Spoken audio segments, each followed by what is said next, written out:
안녕하세요. 오늘 강의를 맡은 공릉서울치과 이승근 원장입니다. 제가 오늘 소개해드릴 내용은 엑스로스 인젝트를 이용한 쉽고 빠르고 안전한 상악동 거상술에 대해서 강의를 하고자 합니다. 현재 우리가 사용하고 있는 상악동 거상술의 술식은 크게 나누자면 세 부분으로 나눠져 있습니다.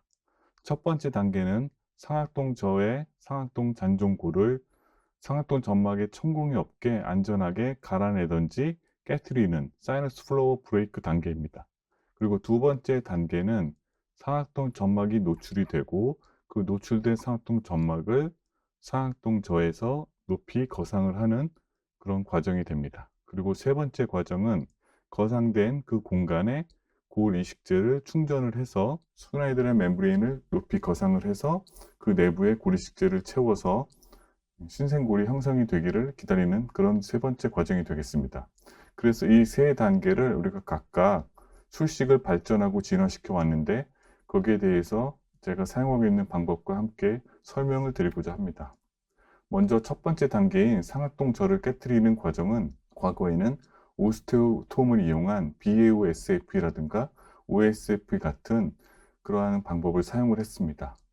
그리고 그 이후에 초음파 수술기구, 즉 피에조 서저리 머신을 이용한 HSC와 OSC, PISS가 같은 그러한 수식들이 발전이 되었고요. 그 이후에 해치리머나 바이콘리머 또는 지금 현재 임플란트 제조사들이 가지고 있는 오스템의 카스키트나 네오바이텍의 SCA 키트, 덴티움의 다스크와 같이 임플란트 엔진과 컨트롤 앵글 핸드피스, 그리고 이런 특별한 목적을 가진 크레스탈 드릴들을 이용한 그런 술식이 알려져 있습니다. 그래서 이 것들 중에서 대부분의 것들은 상악동 점막을 천공 또는 손상시키지 않고 상악동저를 노출을 시키기 때문에 여러분들이 사용하고 계신 기구들이 익숙하시다고 판단이 되면은 그것들을 사용하시는 것을 추천을 드립니다. 테이툼과 서머스에 의해서 소개되고 정리된 오스테오톰 테크닉은 여러 가지 장단점을 가지고 있습니다만 그 당시에는 오스테오톰의 형태를 이렇게 세 가지로 나누어서 플랫, 컨케이브, 컨벡스 등으로 다양한 목적과 용도로 사용을 해왔습니다.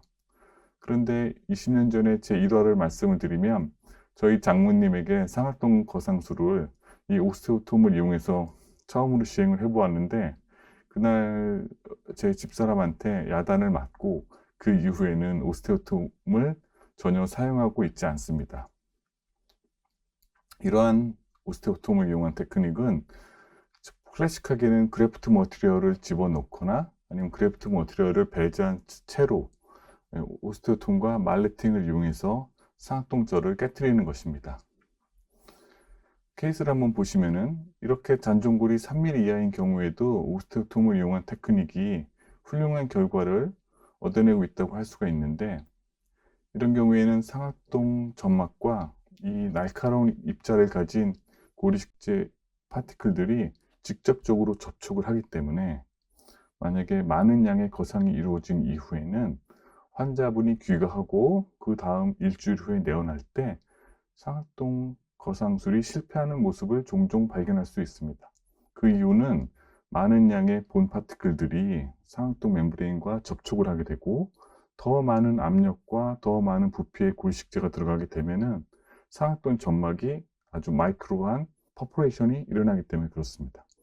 그래서 나중에 술 후에 살펴보면은 분명히 수술 직후에는 성공한 것 같다고 생각을 했지만 천공이 돼서 상악동 내부로 고리식제가 흘러 들어가는 경우가 종종 있습니다. 이러한 거상술은 결국에 골면을 노출을 넓게 시켜줘야 되는데 흐름성이 적은 파티클의 입자는 저렇게 넓은 골면을 노출시키기에는 불리한 것입니다. 그래서 좌측에 내시경을 이용한 상악동 내부의 관찰 사진인데요. 임플란트 주위에 또는 고리식제와 상악동 점막이 접촉한 부위에 보면은 고리식제가 사이너스 내부로 흘러 들어간 걸 볼 수가 있습니다. 바로 이러한 단점들 때문에 거상량이 잔종골의 높이가 몇 밀리냐에 따라서 이러한 크레스터 어프로치를 선호하기도 하고 아니면 레터럴 윈도우 테크닉을 선호하기도 하는 그런 기준이 되는 것입니다. 그래서 이렇게 브로드한 넓은 잔종구를 노출을 시켜주는 것을 기대를 하지만 이런 경우는 결국에 슈나이데르 멤브레인의 탄성에 딸려 있는 거죠, 결과가. 그래서 우리는 원하지 않게도 슈나이데르 멤브레인의 탄성이 떨어지거나 너무 많은 고리식재가 들어가게 되면 이렇게 본 파티클들이 사이너스 내부로 흘러 들어가게 되고, 그런 것들은 결국에 페일러 또는 감염으로 실패로 이어질 확률이 높은 것입니다.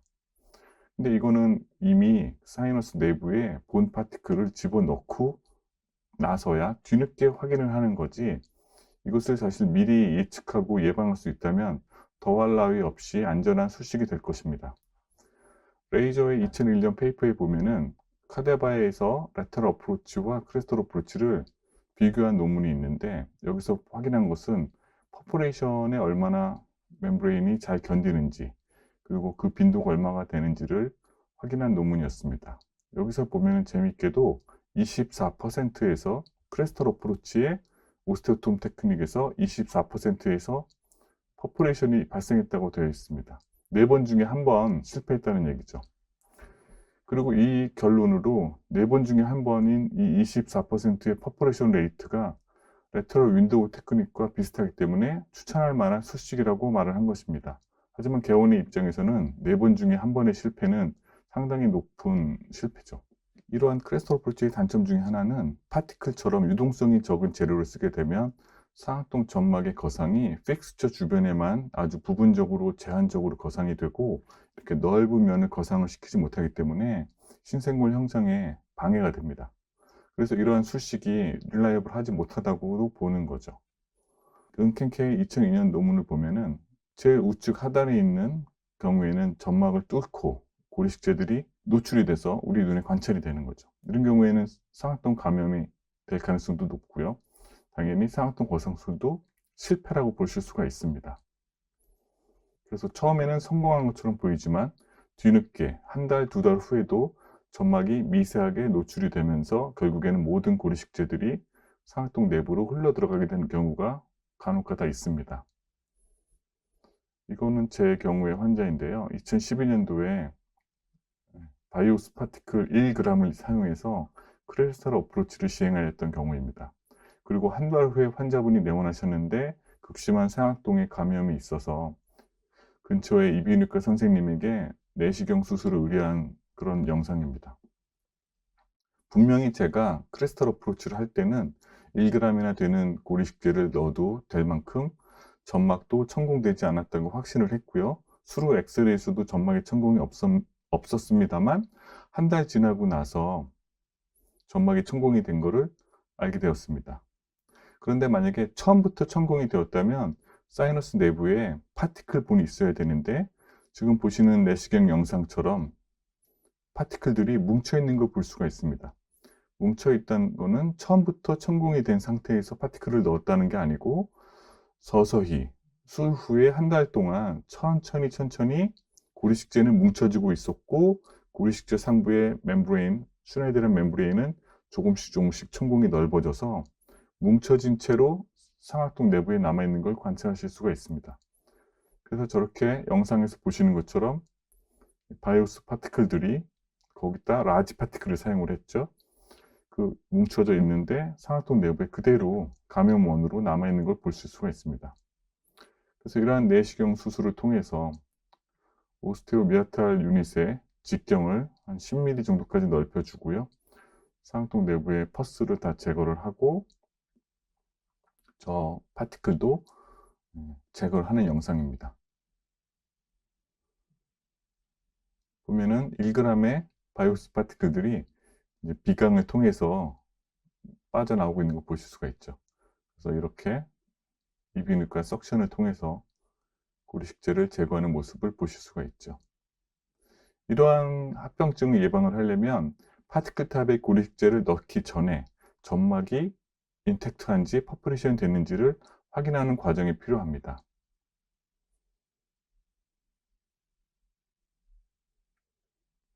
그래서 제가 사용하고 있는 이 크레스털 어프로치 수식은 기존의 기준과는 다른 기준을 가지고 있습니다. 한번 이 기준을 살펴보시면 잔존골이 1에서 3mm인 경우에는 저는 라테럴 어프로치랑 크레스터 어프로치 둘 중에 하나를 쓰거나 같이 병용하기도 합니다. 그리고 여기서 얘기하는 라테럴 어프로치는 우리가 흔히 알고 있는 라테럴 윈도우 형성과 사이너스 큐릿을 이용한 것을 의미하지 않습니다. 제가 말씀드리는 라테럴 어프로치는 엑서로스 인젝트의 주입 방향을 라테럴 월에다 한다는 그런 뜻입니다. 그리고 잔존골이 4에서 6mm인 경우에도 크레스탈 어프로치를 시행을 하고, 잔존골이 6에서 8mm 이상인 경우에는 바이코티칼 인게이지를 하는 그런 수식을 택하거나 아니면 픽스처를 8mm 이하의 픽스처를 사용하기도 합니다. 그래서 이러한 크레스탈 어프로치는 우리가 직접 볼 수 없는 인다이렉트 테크닉이고, 또한 블라인드 테크닉이라고 알려져 있기 때문에 가장 중요한 것은 사이너스 멤브레인이 퍼포레이션이 있는지 없는지를 반드시 확인을 하고 그 이후에 본 그래프트 단계로 넘어가야 된다는 것입니다. 과거에 썼던 이러한 피에조 일렉트릭 서저리 머신은 특별한 장비를 요구하기 때문에 추가적인 비용과 세팅하는 데 노력이 필요하고요. 또 이러한 장비들도 스타퍼가 있지 않기 때문에 이 피에조 서저리의 인서트를 깊이 점막 내부로 밀어넣게 되면 역시 천공이 생기는 것을 막을 수가 없습니다. 그리고 또 하나 단점은 골 삭제 효율이 시간이 너무 오래 걸리는 그런 과정이라는 것이죠. 그 다음에 컨트롤 앵글 핸드피스를 이용한 이런 특별한 리머들, 특별한 드릴들이 있는데 이것들은 그동안 검증이 잘 됐고 임상에서 우리가 훌륭히 사용하고 있습니다. 그래서 저는 특별한 골 삭제 기구를 사용하시기를 추천드리는 것은 아니고 여러분들이 지금 사용하고 있는 것을 이용해서 계속 쓰기를 추천하는 것입니다. 그런데 이러한 특별한 리머들은 잔존골이 플랫하거나 평평하거나 얇은 곳에서 더 효과적입니다. 경사진 골이랑 아니면 septum이 있는 곳에서도 사용이 가능하다고는 하지만 되도록이면 스타퍼의 기능을 100% 활용하기 위해서는 플랫하거나 잔존골이 얇은 곳을 먼저 공략하는 것을 추천해 드립니다. 왜냐하면 경사진 곳, 발치와 같이 울퉁불퉁한 치조골에서는 스타퍼의 기능이 제대로 작동하지 않기 때문에 그렇습니다. 그래서 이렇게 골 삭제를 하시면 되고요. 이러한 리본들의 사용법은 익숙히 알려져 있기 때문에 오늘 강의에서는 간단히 말씀드리도록 하겠습니다. 덴티움의 다스크 드릴이라는 것은 다이아몬드 입자를 이용한 드릴을 사용하기 때문에 이것도 효과적입니다만 삭제 효율이 조금 떨어지는 그런 단점은 있습니다. 역시 마찬가지로 스타퍼를 사용하실 수가 있고 상하통 점막을 천공 없이 노출을 시키는 것이 이 목적입니다. 그 다음에 두 번째 과정이죠. 오늘이 강조하려는 포인트가 두 번째 과정인데 상하통 점막을 거상을 하는 것이고요. 그 거상을 한 것이 상하통 점막에 천공이 있는지 없는지를 반드시 확인을 해야 됩니다. 거상이 왜 중요하냐면은 이렇게 상하통 벽을 3벽 이상, 보니월을 3곳 이상을 거상을 해서 골면을 노출을 해줘야만이 신생골 형성이 빠르고 확실하게 되기 때문에 그렇습니다. 그리고 거상의 높이도 너무 많이 하면 안 되는 것이 슈나이데라 멤브레인에서부터도 블러드 서플라이가 있을 것이고 거기서부터도 신생골 형성이 되기 때문에 거상의 높이는 픽스처 길이보다도 2mm 위까지를 거상하는 것을 저는 추천을 드립니다. 그러니까 우리가 8mm 픽스처나 10mm 픽스처를 쓴다면 거상의 높이는 10mm 내지 12mm 정도면 충분하다는 거죠. 과거에는 거상의 도구로서 이렇게 풍선을 사용을 했습니다. 풍선을 사용을 해서 상하통 점막을 거상을 하기도 하는 거고요. 그리고 풍선 내부에 CT용 조용제를 썼죠. 방사선 조용제를. 그런데 이거의 단점은 septum이 있다던가 복잡한 형태의 사이너스 월을 가지고 있으면 이 풍선으로는 사용하는데 제한이 있습니다. 플랫하거나 아주 넓은 U자형의 상하통에서는 효과적이지만 좁은 골짜기 형태 또는 소구치 쪽 같이 septum 있는 부위에서는 사용하기가 어렵습니다. 국내에도 이런 비슷한 제품이 있고요. 이렇게 풍선을 넣어서 상하통 점막을 거상을 시키는데 높이로는 거상이 되지만 측방으로는 거상이 잘 되지 않겠죠. 왜냐하면 풍선이 높이 부풀어 오르기만 하니까요.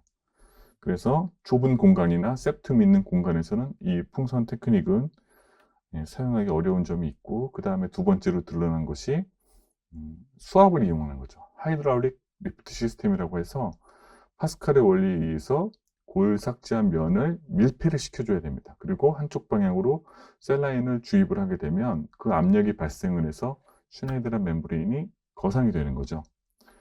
이거는 비용 면에서는 저렴하죠. 셀라인만 사용하니까. 셀라인 보통 3cc 정도를 사용을 한다고 합니다. 그래서 이렇게 주사기를 이용해서 주사기를 손으로 압력을 줘서 거기서 발생하는 압력으로 상악동 점막을 거상을 하는 거죠. 근데 단점이 하나 있는 게 이 셀라인이 방사선 불투과성이 아니기 때문에 점막이 정말 잘 쪄졌는지 멀쩡한지 알 수 있는 방법이 마땅치가 않습니다.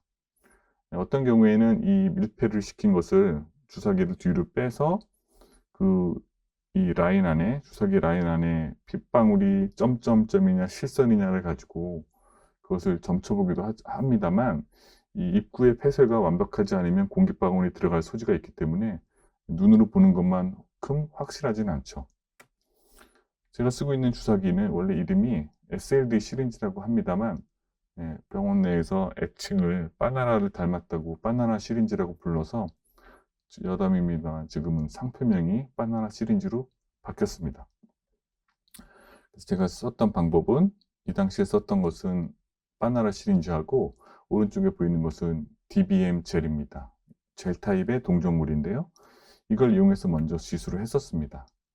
그래서 처음에는 셀라인을 한두 방울 정도를 크리스탈 드릴 사이트에 뿌려봅니다. 그래서 상악동 점막이 천공이 되는지 안 되는지를 물을 한두 방울 뿌려서 확인을 하는 거죠. 만약에 점막이 천공이 되었으면 물이 고여있지가 않을 거고요. 점막이 천공이 되지 않았으면 셀라인이 드릴 사이트에 고여서 반짝반짝 빛이 날 겁니다. 그 다음에 두 번째로 이러한 젤 타입의 DBM을 사용을 했고요. 그 다음에 2014년도 이후에는 합성골로 된 젤 타입 고리식제인 CG바이오의 엑세루스 인젝트를 사용하고 있습니다. 케이스를 한번 보시면은 상하 6번에 구멍을 뚫었습니다. 그래서 사이너스 월을 노출을 시켰고요.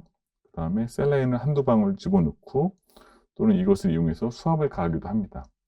만약에 이 바나나 시린지로 수압을 가하고 싶으면 판막이 없는 형태, 플랩리스 서저리에서는 밀폐가 됩니다만, 풀시크니스로 판막을 여는 경우에는 밀폐가 잘 되지 않는 단점이 있습니다. 그리고 봄그래프트를 추가적으로 합니다. 왜냐하면 DBM 겔이나 엑스루스 인젝트는 모두 흡수가 빠른 그런 재료입니다. 그래서 잔존골이 5mm보다 작은 경우, 또는 임플란트 식립을 할 수 없는 경우라면은 추가적인 본 그래프트를 해주는 게 좋고요. 그때 이 그래프트는 HA가 많은 제품이 좋습니다. 즉 이종골이나 합성골을 사용하시는 것을 추천드립니다. 그래서 임플란트 식립을 했죠. 근데 왜 굳이 DBM 겔이 우측에서 보시는 것처럼 시린지에 담겨 있는데 바나나 시린지를 사용을 하는 이유는, 상하 구축에 이렇게 스트레이트한 타입의 시린지가 접근하기가 어렵기 때문에 커브드된 바나나 시린지에 옮겨 담으면 과정이 번거롭기는 합니다만 상하 구축에 접근이 쉽기 때문에 그렇습니다. 그리고 이러한 바나나 시린지의 시린지 팁의 직경은 직경 3mm 정도 합니다. 그래서 우리가 크리스탈용 드릴을 직경 3mm 짜리를 사용하시는 것을 추천드리고요. 그러면은 모든 고리식 이 주입 과정이 수월합니다. 그래서 굳이 3mm보다 큰 사이너스 드릴을 사용하는 것은 저는 사용하고 있지 않습니다. 그래서 3mm의 드릴과 3mm의 바나나 시린지를 사용을 하는 겁니다. 그래서 이렇게 DBM 겔을 옮겨 담고요. 드릴링 사이트에 천천히 주입을 하는데, 우리가 리도카에 맞춰하는 것처럼 아주 천천히 맞춰하는 것을 추천드리고, 대략적으로 시간은 6초에서 10초 정도의 시간으로 주입을 하시는 것을 추천드리고요. 성격이 급하더라도 첫 번째 주입은 충분한 시간을 줘서 점막이 늘어날 여유를 주시는 것이 좋습니다. 아까 말씀드린 3mm 이유는 이와 같은 이치입니다. 대부분의 시린지들이 직경 3mm에서 3.5mm의 내경을 가지고 있고요. 하단에 보이는 것은 오스테오 리프팅이라고 하는 시린지에 프리필드된 고리식지인데, 이것들도 대부분 직경이 3mm죠. 그래서 3mm에 맞추면 임플란트 식립과 고리식에 다 문제가 없습니다. 이번에는 다른 회사의 크리스탈용 드릴을 사용을 했는데, 스타퍼를 보시면 아시겠지만 잔존골이 2mm 정도 되는 경우입니다. 그래서 그것으로 사이너스 월을 브레이크, 갈아내는 거죠. 그리고 DBM계를 6초 이상의 시간으로 천천히 주입을 합니다. 그리고 임플란트 식립을 하지 않을 거라면 하이드록시 아파테이트가 풍부한 이종골 또는 합성골을 고리식을 해주게 됩니다. 여기서 보시면은 5번과 6번의 두 군데 드릴링을 했는데요. 5번에 보시면은 영상에서 잘 보실지 모르겠지만 5번에 DBM 젤을 주입을 했는데 이렇게 DBM 젤이 상악동 점막을 뚫고 올라간 걸 보실 수가 있습니다. 이걸 엄밀히 말하자면 상악동 점막에 천공이 생긴 겁니다. 그래서 천공이 생겨서 사이너스 캐비티 내부로 DBM 젤이 흘러 들어간 거죠. 실패한 거죠. 그러면은 6번을 어떻게 하느냐? 만약에 5번이 실패가 있다 하더라도 6번을 뒤이어서 주입을 할 수가 있습니다. 즉 5번과 6번이 인접한 수술 부위이긴 하지만 각각 독립적으로 성공과 실패를 보여줄 수가 있는 거죠. 5번이 실패했다 하더라도 6번의 주입이 성공할 수가 있는 거거든요. 그런데 이러한 장점은 수압거상에서는 볼 수가 없는 그런 장점입니다. 수압거상에서는 5번이 실패했으면 6번에 수압을 가했다 하더라도 본 그래프트를 넣기가 주저하는 이유가 6번에 넣은 그래프트가 5번 쪽으로 빠져나올 수가 있거든요. 그런데 이렇게 젤 타입의 고리식제는 5번과 6번이 서로 독립적으로 작용을 하기 때문에 5번이 실패했다, 성공이 있었다 하더라도 6번은 수술을 진행할 수가 있어요. 그래서 보시는 것처럼 5번은 잔존골이 충분했기 때문에 상악동 거상술은 실패했지만 6번은 상악동 거상술을 성공할 수가 있는 거고요. 잔존골이 적었고 초기 고정이 나빴고 그 다음에 크레스타 쪽에 디펙스도 있었기 때문에 사이너스와 GBR만 하고 수술을 마쳤습니다.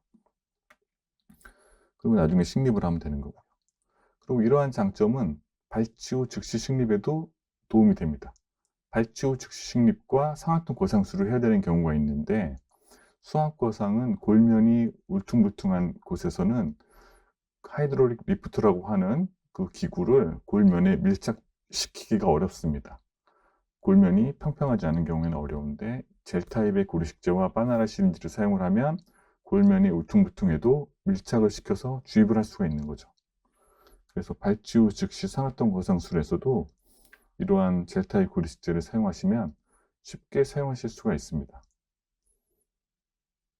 이 영상은 플로로스코프라고 하는 리얼타임 엑스레이를 이용해서 상악동 거상술을 발치 후 즉시 상악동 거상술을 하는 것을 촬영해 놓은 것입니다. 발치화이기 때문에 골면이 울퉁불퉁하고요. 잔존골이 지금 막 뚫렸습니다.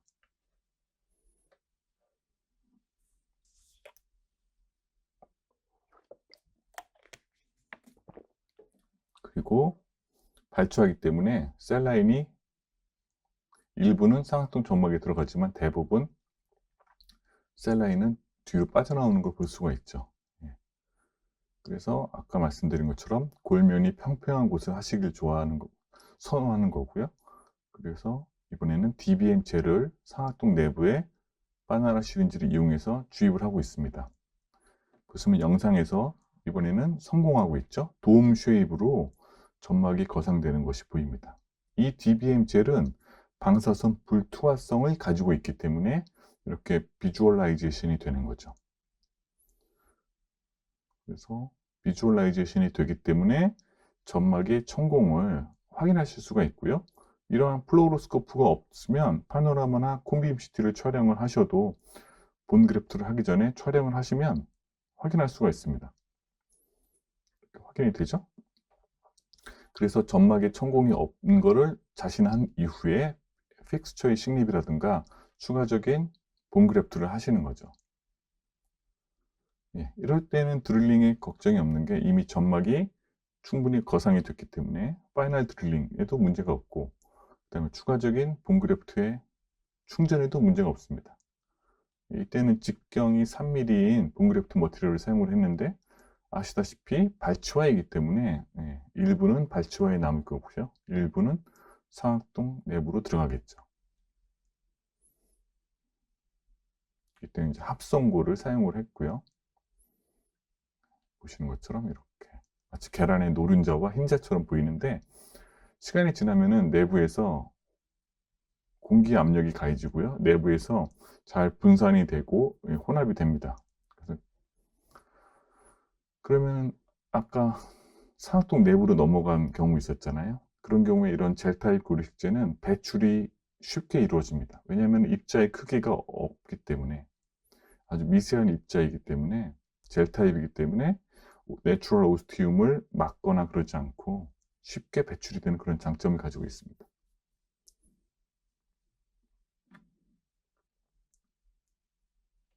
식립을 했고요. 그래서 16번을 식립을 한 겁니다. 그러다가 2014년부터는 DBM 젤 대신에, 아무래도 DBM은 동종골이기 때문에 수급이 어렵고 그다음에 인체 감염 조직이라서 사용과 보관과 기록이 불편한 점이 있잖아요. 그래서 그 이후로는 이 바이오 알파라는 데서 나온 합성골로 만든 젤 타입 고리식제를 사용하고 있습니다. 상품명은 엑셀루스 인젝트라고 하고요. 베타 TCP로 이루어져 있습니다.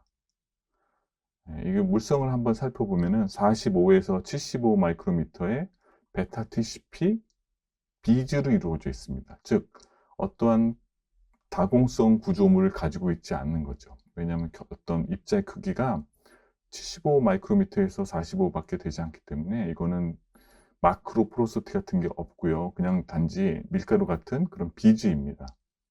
그렇기 때문에 아까 말씀드린 것처럼 흡수가 빠르겠죠. 흡수가 빠릅니다.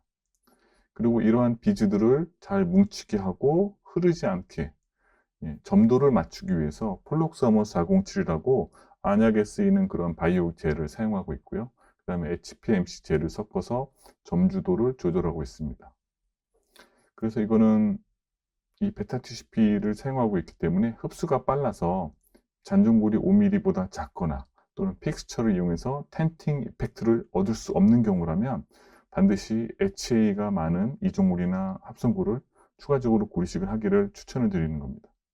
그리고 이 하이드로겔이 있기 때문에 바로 인접한 부위가 천공이 됐어도 그 옆에 다시 산화통 거상을 하실 수가 있는 거죠. 그리고 이렇게 37도씨 정제수에서도 30분간 형태가 흘러내리지 않고 유지가 되기 때문에 그러한 독립적인 특성을 가지고 있다고 할 수가 있습니다. 그래서 출혈이 있더라도 재료가 흩어지는 것을 막아주는 그런 점탄성을 가지고 있습니다. 그리고 이것은 원래 제품의 개발의 목적은 발치화 보존술 용도였습니다만 출혈이 심한 발치화에서는 이것을 주입하는 게 쉽지가 않습니다. 그래서 이 제품을 저는 접하는 10년 전에 접하자마자 이거를 사이너스 리프팅에 써야겠다 이런 생각을 다시 한 거죠. 그래서 이것은 이제 골 유착에도 도움이 되고 골 신생골 형성을 방해하지 않는 그런 동물 실험 결과가 있거고요. 그래서 이 성분표를 보시면은 99.5%가 베타 TCP인데 아쉽게도 마크로 포로시티를 가지고 있지 않은 비즈이기 때문에 거의 다 흡수가 된다고 보셔야 되고, 흡수하는 기간은 상동 내에 주입하고 8주가 지나면 거의 대부분 흡수가 된다고 보시면 됩니다. 그래서 V 쉐입으로 상악동 형태가 좁고 버커 미디얼 월이 간격이 가깝거나 또는 잔존골이 5mm 이상의 픽처를 식립할 수 있는 등 신생골이 빨리 생길 수 있는 곳에서는 엑스로스 인젝트 하나만 단독으로 사용을 하셔도 되는데, 잔존골이 5mm보다 작고 픽스처를 심을 수가 없는 경우, 그런 경우라면은 HA를 추가적으로 넣어 주셔야 되죠. 그래서 16번 부위에 제가 잔존골이 5mm인데 단독으로 사용을 했습니다. 그래서 지금 보면은 엑스루스 인젝트를 1.5g 정도를 단독으로 주입을 했고요. 이 상태에서 픽스처를 10mm 높이의 픽스처를 식립을 했습니다. 여기 보시면은 픽스처보다도 2mm 상단까지 인젝트가 올라가 있죠. 그리고 나서 시간을 두고 관찰을 해보면 단 3개월 만에 저렇게 보이는 거예요. 누가 보면은 산화통 점막을 뚫고 심은 줄 알겠습니다만 천공은 없었고요. 단지 흡수가 되고 있는 거죠. 그래서 5개월째 보면 이렇게 많은 흡수가 되어 있고요. CT를 실제로 촬영을 해보면 산화통 점막이 픽스처가 뚫고 나가진 않았습니다만 픽스처를 이렇게 덮고 있는 점막을 관찰하실 수가 있어요. 그래서 단독 사용은 아까 같은 경우에는 특별한 경우에는 단독 사용을 하지 마시고 하이드록시 아파타이트를 꼭 쓰셔야 됩니다. 이 환자의 경우에도 이제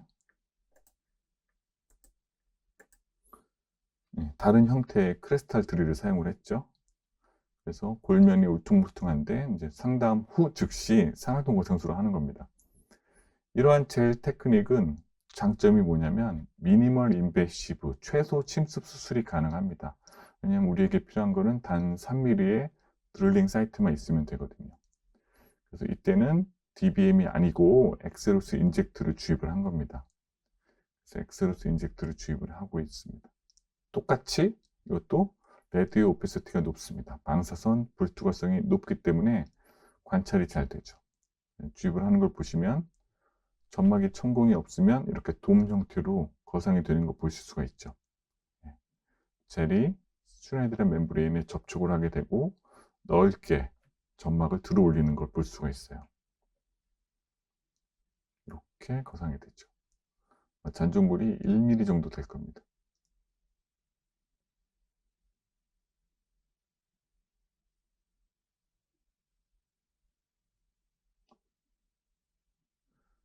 그래서 먼저 1차적으로 주입을 하시고 엑스레이를 촬영을 해서 얼마나 거상이 되는지를 계측을 하시고 필요하면은 추가적인 젤을 두 번째로 주입을 하셔도 되고 아니면 파티클 타입의 본을 또 넣으셔도 됩니다.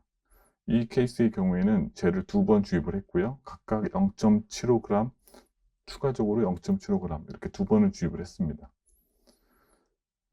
그럼 저렇게 많은 양을 거상을 시킬 수가 있는데 반드시 이런 경우엔 하이드록시 아파타이트인 본 파티클을 넣어 주셔야 되고요. 이왕이면 파우더 타입의 본 그래프트와 콜라게네이티드 본 그래프트가 있다면은 파우더보다는 콜라게네이티드 본 그래프트가 시술이 용이합니다. 왜냐하면 환자 구강 내에서 흘러내리지가 않기 때문에 파티클 타입의 본 그래프트를 하는 것보다는 콜라게네이티드 본 그래프트를 사용하는 것이 훨씬 시술이 간편합니다.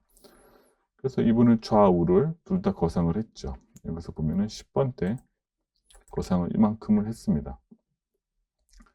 크리스탈 구멍, 작은 구멍을 통해서 거상을 한 거죠.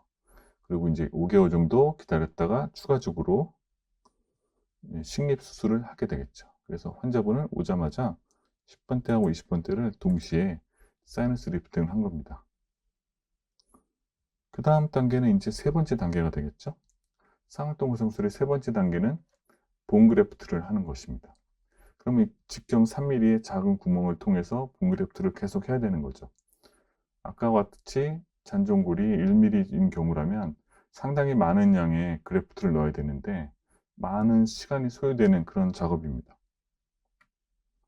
그래서 우리가 썼던 기구들을 보면 마치 아말감 캐리어와 유사한 형태의 본 캐리어를 사용을 합니다. 여기서 보면은 3mm의 본을 높이기 위해서는 0.36cc 정도가 필요하다라는 2005년의 페이퍼가 있습니다. 만약에 6mm를 내가 추가적으로 올리고 싶다 그러면은 거의 0.9cc 이상을 본 그래프트를 해야 되는데 이 작은 본 캐리어로 여러 번 수십 10회, 20회, 30회 수십 번을 반복해야 되는 거죠. 그리고 이 본 캐리어는 인접치아가 있거나 그런 경우에는 접근이 어려운 경우도 많습니다. 그래서 이런 본 그래프트를 넣어서 안에서 이분리하게 이렇게 흩어지길 원하는 거죠. 분산이 되기를 원하는 거고 그렇게 함으로써 충분한 골면이 노출이 되길 바라는 거고요. 가장 중요한 거는 반복을 해야 되는 거죠. 반복. 채우고 휘젓고 채우고 휘젓고 반복을 해서 브로드한 형태, 넓은 돔 형태를 만들기를 원하는 거예요. 근데 반복이 귀찮잖아요.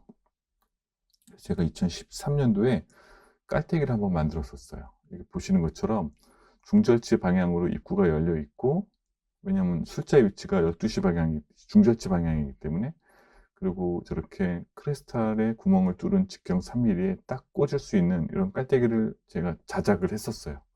근데 이거를 가지고 만들어 놓고 이제 시덱스의 전시장에 갔었는데 모 회사 부스에서 이런 본 캐리어가 이미 있더라고요.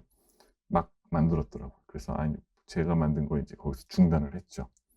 그래서 이 본 캐리어 같은 깔때기가 있어서 이 깔때기를 직경 3.1짜리를 구멍에 꽂고요. 그 다음에 이제 본그래프트를 수화시킨 거를 밀어 넣는 거죠. 밀어 넣으면 좋은데, 이때 주의할 점은 너무 많은 양을 한꺼번에 넣으려고 그러면 이 깔때기 끝이 막혀버리는 경우가 있어요. 그래서 조금씩 조금씩 넣는 게 좋습니다.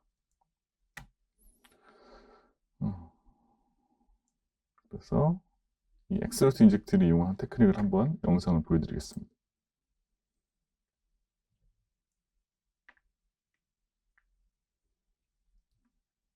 10번대를 이제 수술할 겁니다.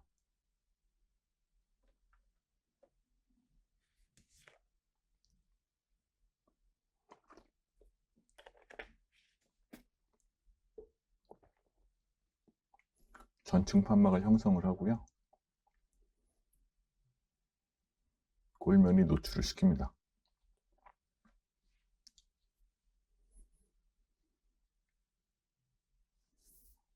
그리고 크레스턴 어프로치는 보통 임플란트 식립 자리에 구멍을 뚫는 경우가 많죠.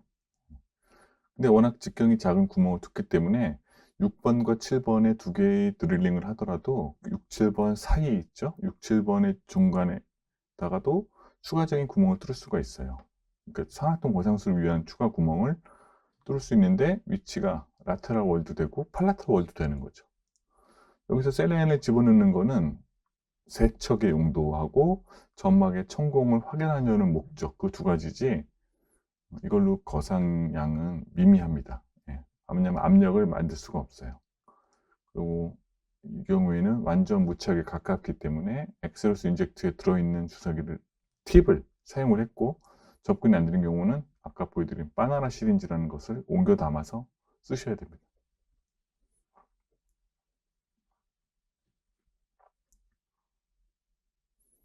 이렇게 천천히 주입을 하시고요. 아무리 성격이 급해도 막이 늘어날 시간을 주셔야 돼요. 상악동 점막이 늘어날 시간을 주시고, 만약에 상악동 점막이 술전 검사에 병적이다 그러면은 거상량을 많이 하시면 안 돼요.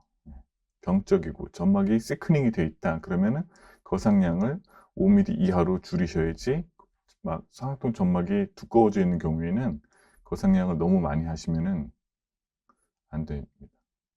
상악동 점막이 건강하지가 못하기 때문에 그렇습니다. 이런 본 캐리어, 깔때기 형태의 본 캐리어는 저렇게 소량씩 넣는 게 맞아요. 그래서 엑스로스 인젝트를 주입을 하고 그 부위에 소량씩 넣는데, 이때 소량을 넣지만 속도는 스피디하게 하셔도 돼요. 왜냐하면 본 파티클들이 상악동 점막하고 직접 만나는 게 아니고 엑스로스 인젝트가 들어가 있고 그 인젝트 안으로 고리식지 입자가 들어가는 거기 때문에 속도감 있게 하셔도 돼요. 그리고 고리식이 끝난 다음에 봉합을 하고 이제 5개월 기다렸다가 식립을 하게 되는 거죠. 그 다음에 제가 말씀드린 것처럼 이렇게 15번, 17번 브릿지를 가지고 있는 경우가 있잖아요. 그러면 대부분 여기서 어디를 고상해야 되냐면, 발치를 하고 나서 2개월 기다렸습니다. 왜냐하면 저는 GBR도 같이 할 생각이었었고, 풀시크니스를 판막을 열어보시면 5, 6, 7 중에서 5번과 7번은 발치한 지 2달이 됐기 때문에 골면이 거칠고 울퉁불퉁하죠. 그런 곳은 스타퍼를 사용하기가 곤란한 곳이죠. 왜냐하면 스타퍼가 경사진 곳에서는 제대로 활용할 수가 없기 때문에 그렇습니다. 그런데 6번 자리는 파닉 부위였고 오래전에 발치를 했기 때문에 골면이 평평하죠. 확대해서, 그래서 한 번만 크레스탈 드릴링을 하시고 나시면 골면이 울퉁불퉁한 곳보다 평평하고 얇은 곳은, 가장 얇은 곳은 상악동 점막이 이렇게 바로 관철이 되는 거예요. 5번과 7번은 잔존굴이 많은 편이에요. 그런데 6번은 잔존굴이 3mm보다 작아요.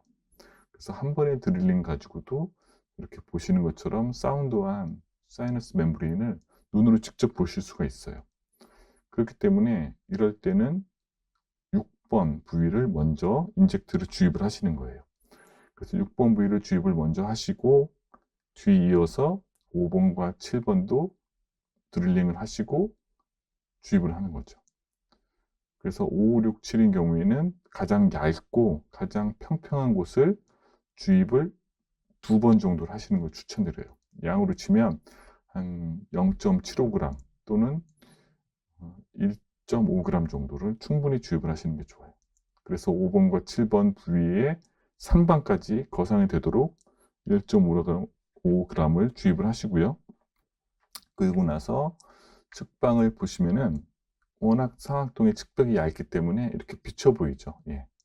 그래서 충분히 거상을 하시고, 만약에 식립할 생각이 없으면 저는 이때 이제 드릴링을 추가로 합니다. 예를 들어 4mm 직경의 파이널 드릴링으로 한 번 더 드릴링을 넓혀요. 그러고 나서 본 그래프트를 충전을 하죠.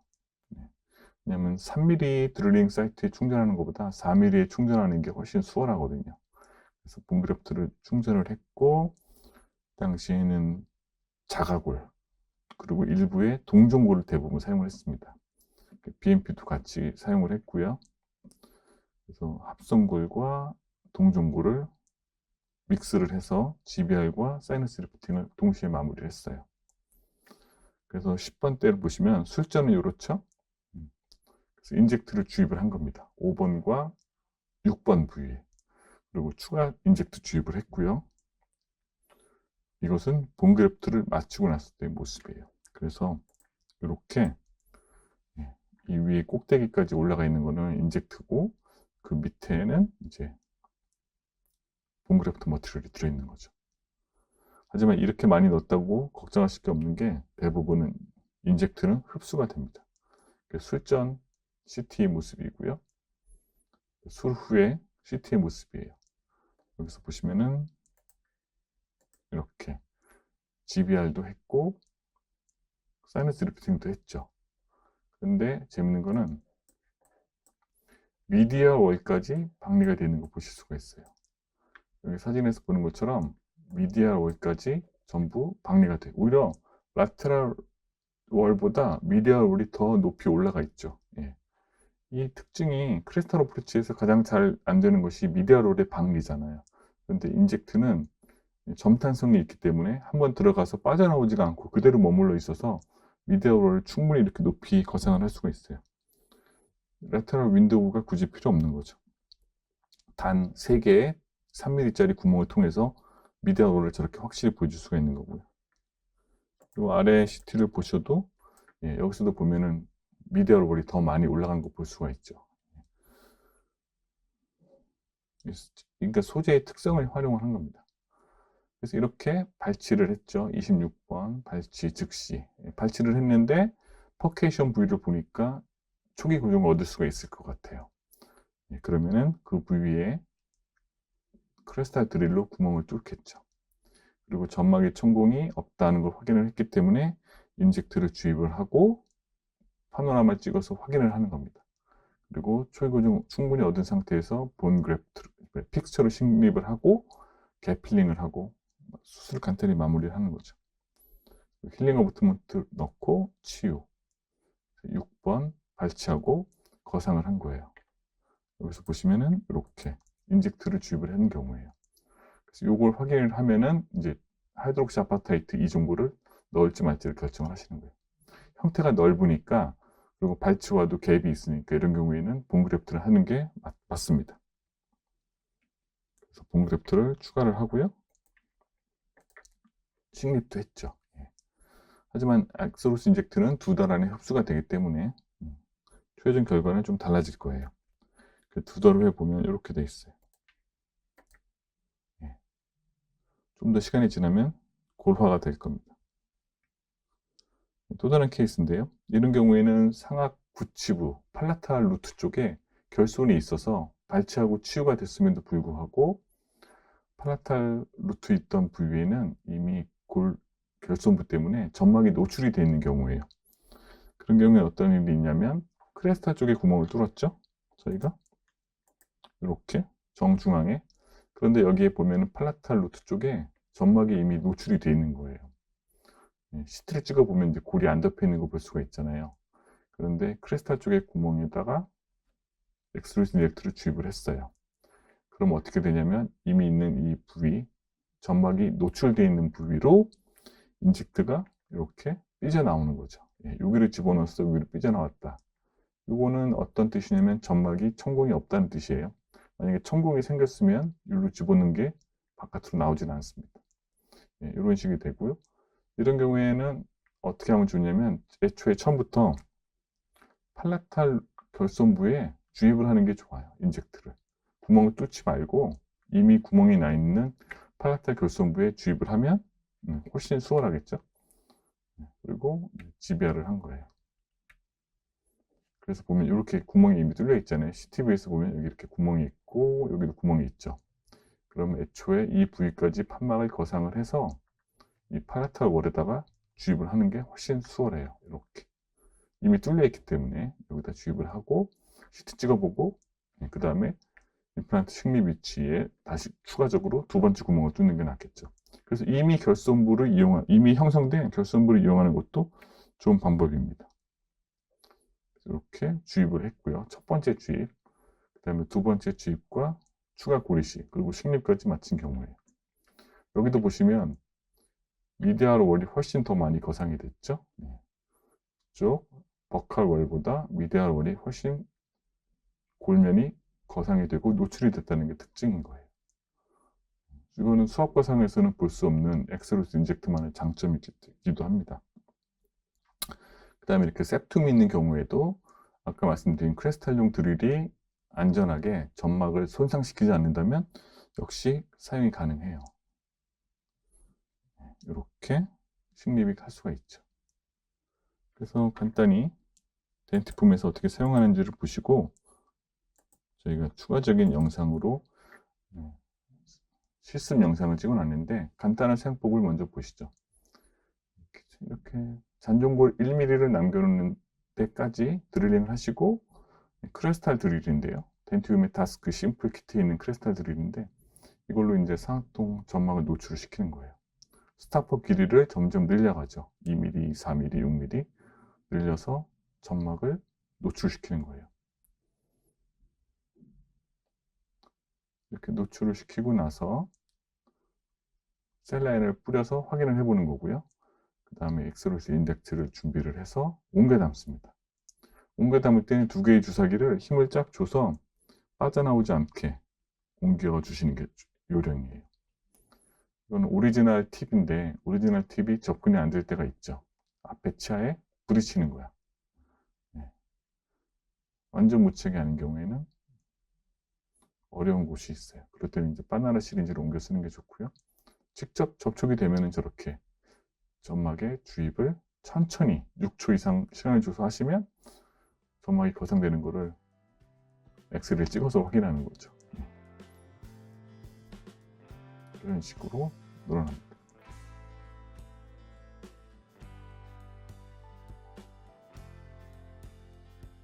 그리고 잔종골이 5mm보다 적거나 식립을 못하는 경우라면 고리식을 하는 겁니다. 이상 강의를 마치겠습니다. 감사합니다.